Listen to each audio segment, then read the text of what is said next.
Hi everybody, welcome to the dungeon. My name is Robin, and today what we're going to be talking about is how some glass can act as an illusionist to your lamp working and give you different patterns that are perceived to be something that they're not. And that's what we're going to do today. The clear is working as our illusionist. And clear is great because it can really push colors in ways that can make them look as if there are different layers of color. It will look as if it has been cut, like scalloped cut. And it's really amazing to be able to watch how that clear glass is pushing those colors together. It's just amazing to see it happen. It's pretty simple to do this too. So I hope you follow along and enjoy this little illusion in glass. These are really fun to make and they look spectacular. And it's one of those beads where people aren't really sure how you did it. And I like beads like that, especially when they're simple to do. Okay, let's get on with the show. And as always, thank you guys so much for watching. Take care of yourselves and we'll see you next time in the dungeon.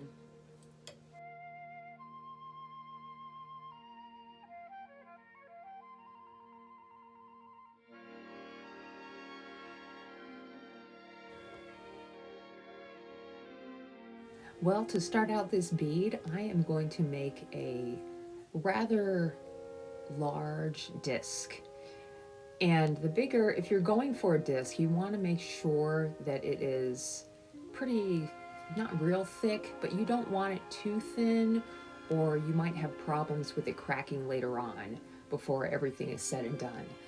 So I'm going to start working on this disc, and I wanted to do layers of white and another color. So I decided that I would start out with a violet and then add my white on top. You notice that the first part of this, the bead that I already have laid down, it looks like a normal bead, and that's exactly what you want. And then the second wrap is much thinner. I'm not going to heat it up too much, but I will round it out on the edge of my marving pad just to get everything kind of going towards that center part. And then I'll add on kind of a medium blue here. It's a really pretty blue and it will look really nice with that violet underneath. The thickness of each color that you lay down will determine how wide your stripes are going to be in the end. Now we'll go ahead and add our final row of white. And you want to make sure that you can see that blue glass on both sides of the white, so you don't want to lay it down too heavy. And then our final color is this really beautiful dark sky blue. I love this color. It's just like Windex. It's just a beautiful blue. Make sure you don't overheat at this point. You want to keep this as much of a disc as possible, and that will really help out your pattern in the long run. Now the clear is really the most important thing here. Without the clear, you're not gonna come out with what you want with this the final picture. So we're going to add blue starting from the mandrel and then outwards and slightly just right on top of the disc.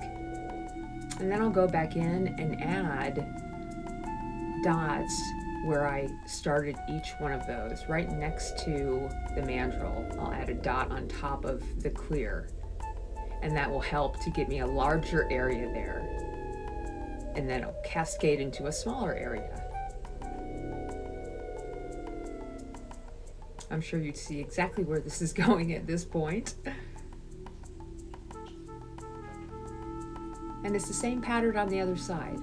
Now I could have them, these bits of clear could be touching each other at the very tip, or they could be off center from each other, and that's what I chose to do. and it'll give you a completely different pattern, but nevertheless a very interesting pattern. And this is where all of a sudden you're going to be heating everything down, and it's really crucial at this point that you do not let the bead fall to one side or the other of the mandrel. The inside of the bead will seem as if it's kind of thin, but you have to just maintain patience and time and heat. That's what's going to get that bead to sink down and grab the rest of the mandrel on both sides. And then just being real careful on how you turn it. And there is our first bead. I love the way this looks, you guys. I hope you do too. I hope you try this if you haven't done this already. It's a lot of fun. And there's so much you can do with these colors. Now for this next one, I have a slightly different color pattern here. It's the violet and then white, and then a dark topaz, white, and then a light topaz. And when I put the stripes on here, the clear stripes, at first everything is hunky-dory, and then I just started adding a little bit more. I got carried away on this one. But either way, if your pattern doesn't come out perfect, and this is important because it took me a long time to learn that it's okay that your beads are not absolutely perfect.